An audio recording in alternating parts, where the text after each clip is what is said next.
स्वागत है आपका फिर से एक डेली करंट अफेयर के रैपिड रिवीजन सेशन में। आज हम लोग 28 जुलाई 2025 का करंट अफेयर को रिवाइज करने वाले हैं। ठीक है, पहला क्वेश्चन क्या है?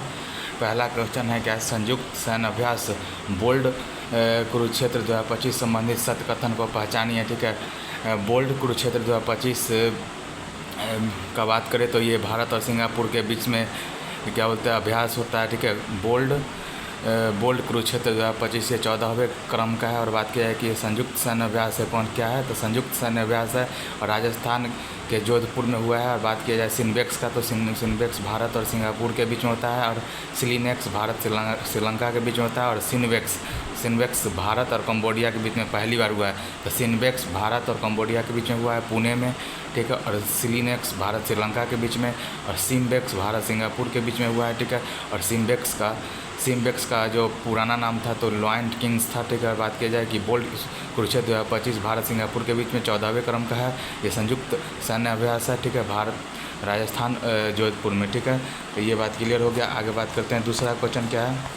आइए दूसरा क्वेश्चन को देखते हैं कि हाल ही में वंस एलिफेंट लिव हियर के लिए ब्रिटिश पेन ट्रांसलेट पुरस्कार किसे मिला है? तो ये मिला है इनको, गीतांजलि श्री को। बात करें ब्रिटिश पेन ट्रांसलेट पुरस्कार 2025 ऐसी कीर्ति जिसका अनुवाद वैसा कीर्ति जिसका अनुवाद इंग्लिश में हुआ है, उसके लिए गीतांजलि श्री को ब्रिटिश पेन ट्रांसलेट पुरस्कार 2025 से सम्मानित किया गया है। ठीक है, बात करें Geetanjali Shree once elephant lived here English translate करने वाले कौन है? तो डेजी रॉकवेल है। कौन है? Daisy Rockwell.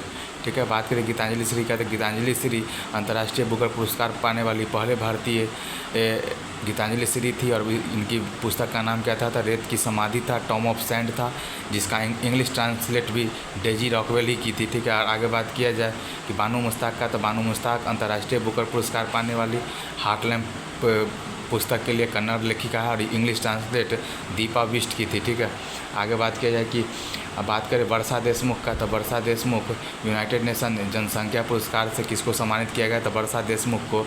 ठीक है, UN जनसंख्या पुरस्कार मिला है। ठीक है, बात की जाए कि घनश्याम दास बिरला पुरस्कार का बात किया जाए तो घनश्याम दास बिरला पुरस्कार V नारायणन को मिला है, जो कि इसरो के 11वें चेयरमैन है। ठीक है, आगे बात किया जाए नेक्स्ट क्वेश्चन का तो नेक्स्ट क्वेश्चन क्या है? नेक्स्ट क्वेश्चन है कि मालदीव के स्वतंत्रता दिवस 2025 संबंधित असत्य कथन को पहचानिए। ठीक है, तो देखिए मालदीव का भी हाल ही में स्वतंत्रता दिवस समारोह हुआ है 2025 का।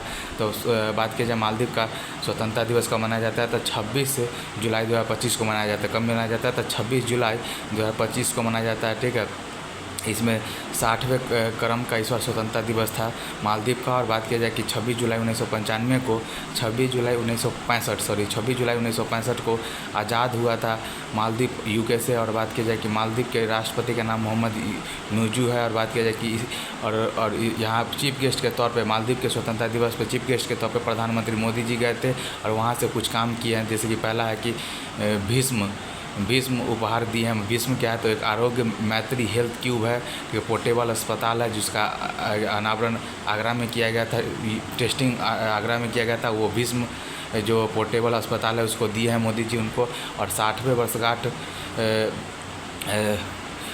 वर्षगांठ के डाक टिकट जारी किया है। ठीक है, 60वीं वर्षगांठ पर डाक टिकट जारी किया है। ठीक है, और बात की इसमें इस चित्र में डाक टिकट पे चित्र किसका है? तो भारत के नाव जिसका उड़ू नाम है, उस उड़ू नाव का चित्र है। और मालदीव का बधु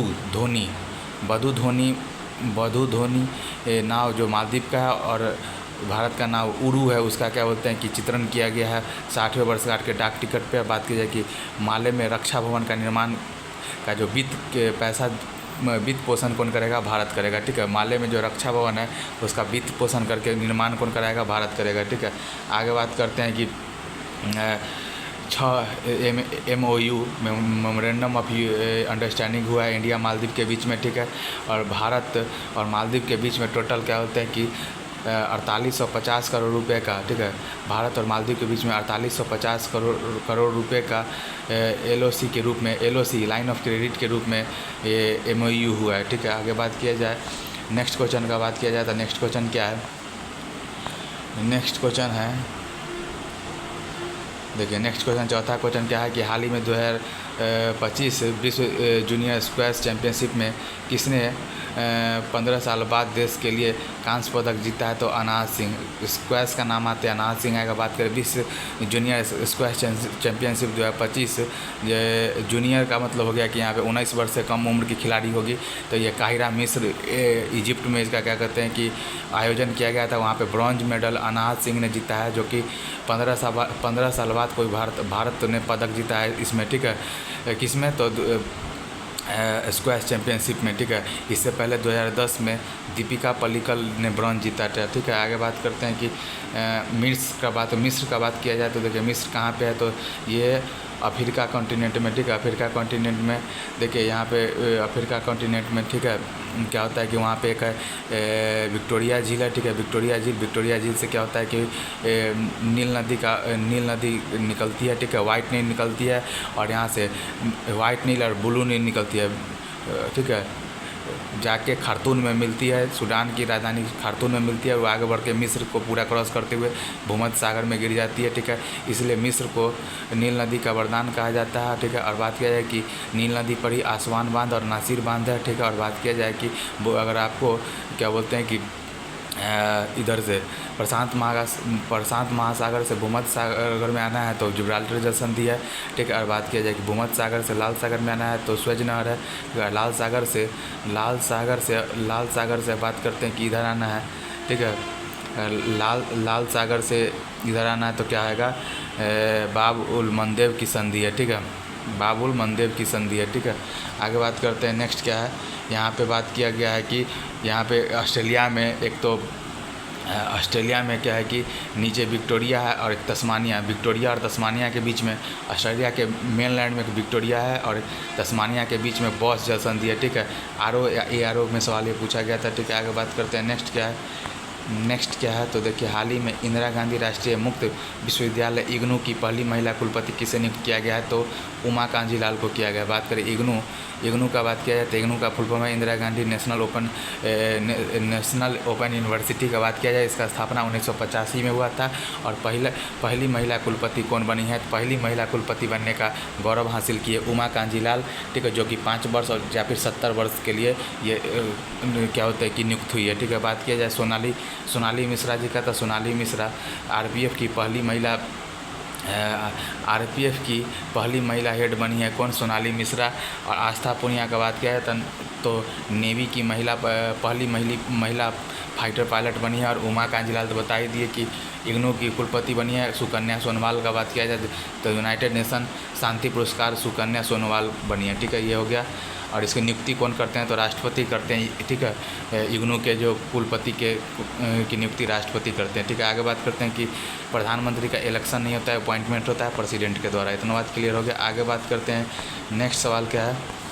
नेक्स्ट सवाल है 6ठा नंबर की। हाल ही में नीली क्रांति को बढ़ावा देने के लिए समुद्री वित्त पोषण शिखर सम्मेलन 2025 कहाँ पे हुआ है? तो नई दिल्ली में। बात करें कि समुद्री वित्त नीली अर्थव्यवस्था के लिए समुद्री वित्त पोषण शिखर सम्मेलन, ठीक है, शिखर सम्मेलन 2025 को भारत मंडपम नई दिल्ली में इसका आयोजन किया गया था। और यहाँ पे बंदरगाह एवं जहाजरानी मंत्रालय के मंत्री सर्बानंद सोनोवाल जी इसके क्या कहते हैं कि आयोजन करने वाले थे। और इसका फंडिंग बात किया जाए कि यहाँ पे समुद्री विकास कोष, ठीक है, मेरीटाइम डेवलपमेंट फंड के लिए फंडिंग के लिए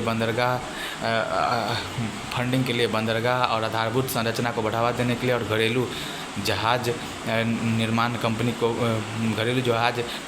को बढ़ावा देने के लिए क्या बोलते हैं कि समुद्री वित्त पोषण शिखर सम्मेलन 2025 नई दिल्ली में आयोजन हुआ है, ठीक है। आगे बात करते हैं नेक्स्ट। भूरी क्रांति उर्वरक का है, गोल क्रांति आलू का, रजत का क्रांति अंडा का, लाल क्रांति टमाटर का, गुलाबी क्रांति झींगा मछली का, अमृत क्रांति नदी जोड़ों के लिए है और पीली क्रांति तिलहन का, ठीक है। आगे बात करें नेक्स्ट क्वेश्चन का। तो नेक्स्ट क्वेश्चन क्या है भाई कि साई टीवी परीक्षण संबंधित सत्य कथन को पहचानिए, ठीक है। साई टीवी परीक्षण संबंधित सत्य कथन को पहचानिए। तो क्या है कि देखिए साई टीवी परीक्षण का बात करें तो ये केरल, ठीक है। बात करते हैं साई टीवी परीक्षण केरल में हुआ है। और बात किया जाए कि त्वचा के द्वारा टीबी संक्रमण की जांच के लिए तीसरी पीढ़ी का परीक्षण है। क्या है? तीसरी पीढ़ी का परीक्षण है और त्वचा द्वारा टीबी संक्रमण की जांच के लिए किया जाएगा, ठीक है। और ये केरल के में हुआ है। और बाह में क्या होता है कि बाह में टीबी एंटीजन 0.1 ml का खुराक प्रवेश कराया जाएगा। और बात किया जाए कि कौन सा एंटीजन होगा, तो ESAT6 और CFP10 और ESAT6 और CFP10 का किया जाएगा। इसमें रिएक्शन अगर कर जाता है त्वचा में तो उभार आ जाएगा, तो इसका मतलब टीबी संक्रमण है,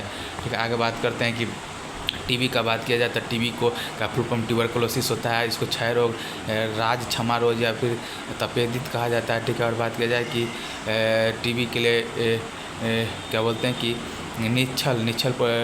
निच्छल पोर्टल लॉन्च किया गया था। और ये जीवाणु द्वारा रोग होता है और माइक्रोबैक्टीरिया के द्वारा होता है। और बात करें इसके लिए BCG टीका है, ठीक है। BCG का फुल फॉर्म होता है बैसिलस कॉलमेट गुरिन होता है। 2025 में टीबी हारेगा देश जीतेगा, ठीक है। और बात की जाए कि रॉबर्ट कोच इसके टीका को खोज करने वाले कौन थे, तो रॉबर्ट कोच क्या बोलते हैं टीबी के टीका को खोज करने वाले थे। और BCG का फुल फॉर्म बैसिलस कॉलमेट गुरिन होता है, ठीक है। आगे बात करें नेक्स्ट क्वेश्चन को देखते हैं। नेक्स्ट क्वेश्चन क्या है कि अगला देखते हैं कि निम्नलिखित में सुमेलित कौन सा है, तो बताइए। इसमें देखिए बात करें कारगिल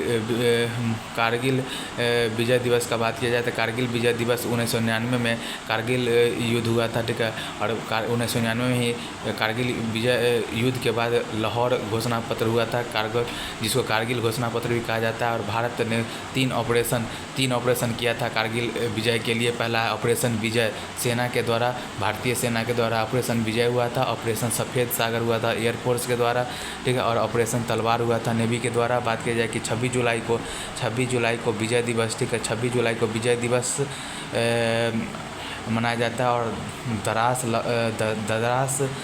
लद्दाख में कारगिल विजय स्मारक बनाया गया है, ठीक है।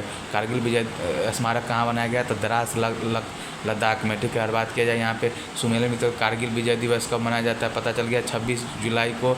और बात किया CRPF का आगे बात करते हैं CRPF स्थापना का बात करें। CRPF स्थापना का बात किया जाए तो क्या है कि इसका पुराना नाम क्राउन रिप्रेजेंटेटिव फोर्स है, ठीक है। जो 27